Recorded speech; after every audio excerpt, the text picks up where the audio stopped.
Session 4 කතා කරන්න යන්නේ රචනා ප්‍රශ්නයක් තමයි තියෙන්නේ. හරිද? දීලා තියෙන්නේ සමාන්තර ශ්‍රේණි ප්‍රශ්නේ, ගුණෝත්තර ශ්‍රේණි ප්‍රශ්නේ. බලමු පළවෙනි එක මොකක්ද කියලා කරන්න තියෙන්නේ. මුලින්ම තියරි ටික පොඩ්ඩක් මතක් කරලා හිටියොත් එහෙම සමාන්තර ශ්‍රේණි වල මොකදද සූත්‍ර ටික සමාන්තර ශ්‍රේණි වල සූත්‍ර මොනවද? tn සමානයි ඒ ධන n ඍණ එකක් d ඊළඟට sn සූත්‍රය sn සමානයි n බෙදීම 2 2යි a ධන n ඍණ එකක් b ඊළඟට sn වල කොට සූත්‍රය sn සමානයි n බෙදීම 2 a ධන n මේ තියෙන්නේ සමාන්තර ශ්‍රේණි වල සූත්‍ර ටික. සමාන්තර ශ්‍රේණි වල අපිට හම්බෙන්නේ පොදු අන්තරයක්. පොදු අන්තරයේ සංකේතය සිම්පල් d. ඊළඟට ගුණෝත්තර වල ඔයාලට ඩග්ගල නෝට් එකක් දාගන්න ඕන නම් මේ ටික හදලා ලියාගන්න. ගුණෝත්තර ශ්‍රේණි වල සූත්‍ර ටික ඒකේ සූත්‍ර තුනයි තිබ්බේ. මොනවද සූත්‍ර තුන?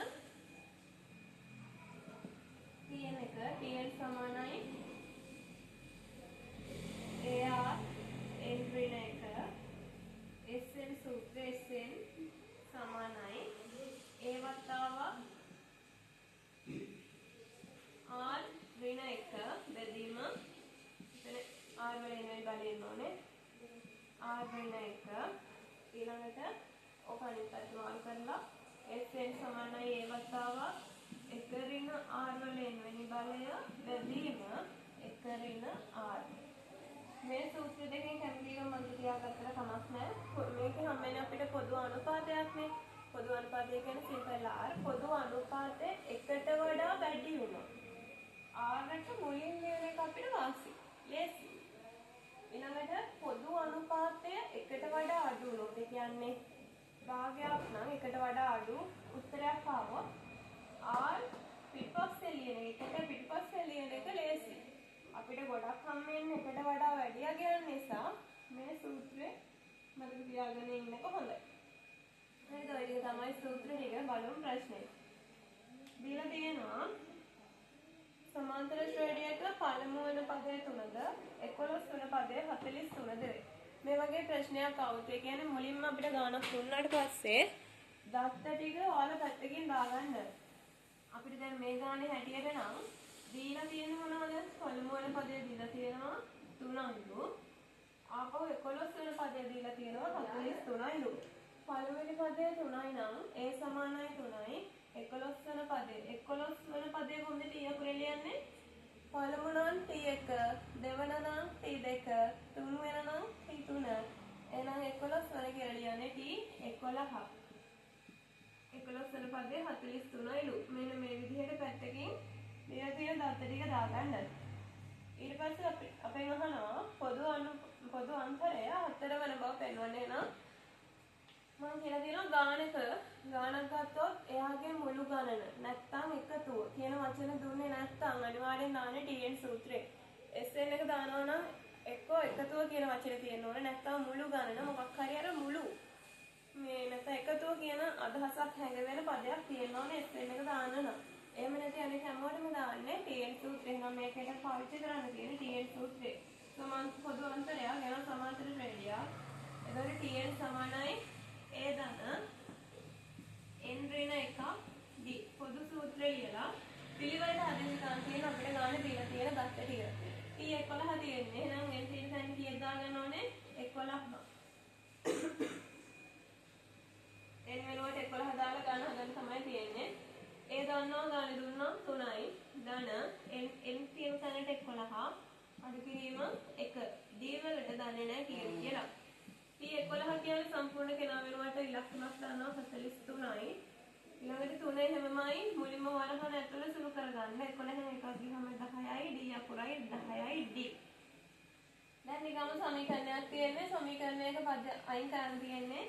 d තනි කරන්න නම් කවුද? d ඉන්න පැත්තේ දුරින් ඉන්නේ ධන 3. ධන 3 අයින් කරන්න නම් දෙපැත්තටම ඍණ 3ක් දාලා ධන 3 අයින් කරගන්න. එතකොට මේ එක පැත්තක ඉන්න කට්ටිය ලියලා යාළුවනේ පිටිපස්සට තමයි දාගන්නේ. ධන 3 ඍණ 3 කැපිලා යනවා 10යි d සමානයි. එහා පැත්තේ ගියාම 40යි. ඊළඟට දෙපැත්තම මොකද කරන්නේ? දීව තනි කරන්න නම් 10න් බෙදන්න ඕනේ. d සමානයි 40 10න් බෙදුවාම 4යි. හරි? ඔය විදිහට තමයි රොම් ඉලක්කම් එකට පොදු අන්තරය 4ක් බව පෙන්වන්නේ. ඕන දෙයක් තියෙනවා නම් හදලා ලියාගන්න. ඊළඟට රොම් ඉලක්කම් දෙක තියෙනවා. ඔයාලට වේග වැඩි නම් වීඩියෝ එක ස්ටොප් කරලා නෝට් එක ලියලා ඊට පස්සේ ඉතුරු ටික බලන්න පුළුවන්. මම හදලා කරන් යනවා. ඔයාලා වීඩියෝ එක ස්ටොප් කරලා නෝට් ලියන්න. තියෙනවා දී ඇති ශ්‍රේණියේ දෙවන පදය, හතරවන පදය, හයවන පදය ආදී ඉරට්ට සංඛ්‍යාවල ඉරට්ට ස්ථානවල ඇති පද ඉවත් කළ විට ලැබෙන ශ්‍රේණියේ මුල් පද 20හි ඓක්‍ය. ඒ කියන්නේ මුලින්ම මෙඩි හරිනේ.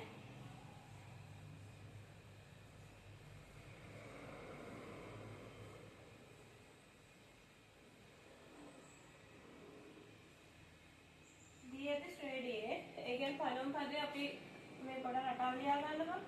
දීලා කියන මුල් පදයේ 3යි කියලා දුන්නා. පොදු අන්තරය 4යි කියලා දුන්නානේ. එතනින් කොහොමද රටාව ලියන්නේ? 3 4ක් එකතු කරන්න ධන අතරනේ.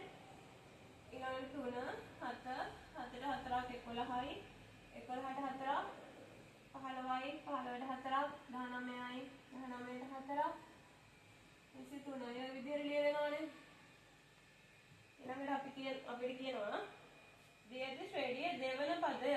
දෙවන පදේ කො 7 මෙන්න මෙයා. දෙවන පදය හතරවන පදය මේක හයවන පදය මේක විදිහට ඉරට්ට ස්ථානවල ඇති පද ඉවත් කළ විට ලැබෙන ශ්‍රේණියේ මුල් පද 20 ඈයික. මෙන්න මේ ටික අයින් කරන්න. එතකොට ඉතුරු රටාව කවුද? 3 11 19. ඕකනේ මේකේ මුල් පද 20හි ඓක්‍යයන් ඓක්‍ය. ඓක්‍ය කියන්නේ එකතුවක්. එහෙනම් දාන්න ඕනේ සූත්‍රය කවුද? SN සූත්‍රය. SN එක දාන්න. SN සමානයි n බෙදීම 2යි 2යි a ධන n ඍණ 1ක් d. මුල් පද 20 නේ. මුල් පද 20 නිසා n වලට කවද දාන්නේ? 20. දැන් s 20 n වලට 20 ආපහු n කියන තැනට 20 බෙදීම 2 2යි මැද ලකුණ එක ළඟ ඉන්නවා කියන්නේ ගුණ කිරීම. ඒ කියන්නේ මුල් පදය 3යි ධන n වලට 20 අඩු කිරීම 1 d කියන තැනට දාන්න. බලන්න පද අතර වෙනස කියන මේකේ d කියන පද අතර වෙනස කියන මේ රටාව යන්නේ 8යිනේ. 11න් 3 එක ළඟ ඉන්න දෙන්නෙක් තෝරගෙන බලන්න කොච්චර පරතරයක් තියෙනවද කියලා. එතකොට 8යි. රටාව වෙන්නේ වැඩි වෙනවා නම් පොදු අන්තරය ධන, රටාව වෙන්නේ අඩු වෙනවා නම් පොදු අන්තරය ඍණ. දැන් d වලට දාන්න 8. මෙතන බෙදෙනවා. බෙදලා උත්තරේ දාගන්න. මුලින්ම ගුණ කරන්න දෙවරක් 3 6යි. ඊළඟට වරහන මුලින්ම 21ක් 19යි. හැබැයි මෙතන 8ත් එක්ක මැද ලකුණ ගුණ කිරීම. දැන් මෙන්න මෙතන සුළු කරලා තනි උත්තරයක් එනකම්ම වරහන සංගල වරහන් දාගන්න.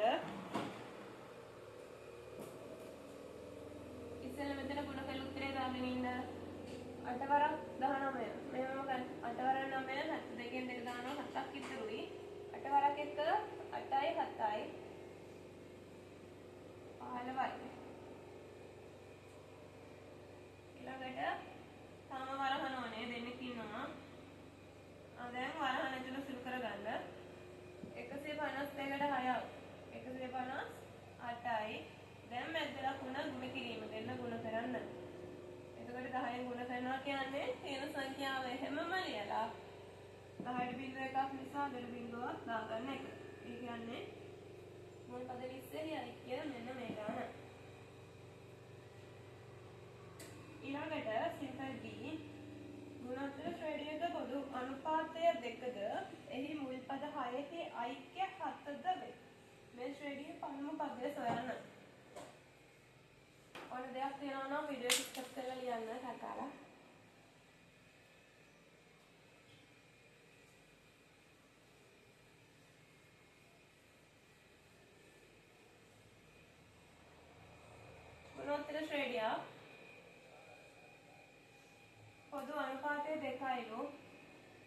R සමානයි 2යි.